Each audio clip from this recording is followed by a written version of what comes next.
Pozdrav svima, dobrodošli u novi video na mom kanalu. Danas vam predstavljam 15 zanimljivih činjenica o računarima. Prvo električno računalo ENIAC težilo je preko 27 tona i izuzimalo površinu od 168 kvadratnih metara, otprilike kao 2 prosječna stana. Samo 10% novaca u svijetu postoji u fizičkom obliku, dok je ostatak pohranjen u računalima, odnosno serverima. Typewriter je najduža riječ koju možete napisati koristeći samo jedan red na tipkovnice. Doug Engelbart je izumio prvi računalni miš oko 1964. godine i bio je izrađen od drveta. Svakog mjeseca na tržištu se pojavi preko 5000 novih virusa ili varijacija starih.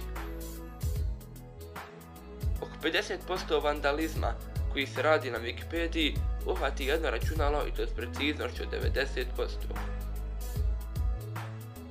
Ako bi se na svijetu pojavilo računalo snažno poput ljudskog mozga, ono bi bilo mogućnosti odraditi 38.000 trilijuna operacija u sekundi i imalo bi oko 3800 terabajta memorije.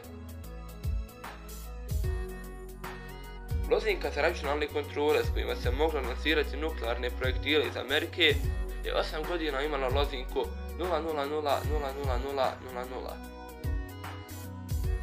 Otprilike 70% virusa koji su napisali su ih ljudi koji rade za razne kriminalne organizacije. HP, Microsoft i Apple imaju jednu zajedničku stvar, a to je da su početak imali u garaže. Prosječna osoba trepće oko 20 puta u minute, no kada koristi računalo, ta brojka je 7 puta u minute. Kuća u kojoj živi Bill Gates je bila dizajnirana na Macintosh računalu. Prvi hard disk na svijetu napravljen 1979. godine i sadržavao je 5 MB podataka. Prvi hard disk koji imao kapacitet od 1 GB težio je oko 250 kg i koštao je $40.000. 80% e-mailova koji se danas pošalju su najobičniji spam.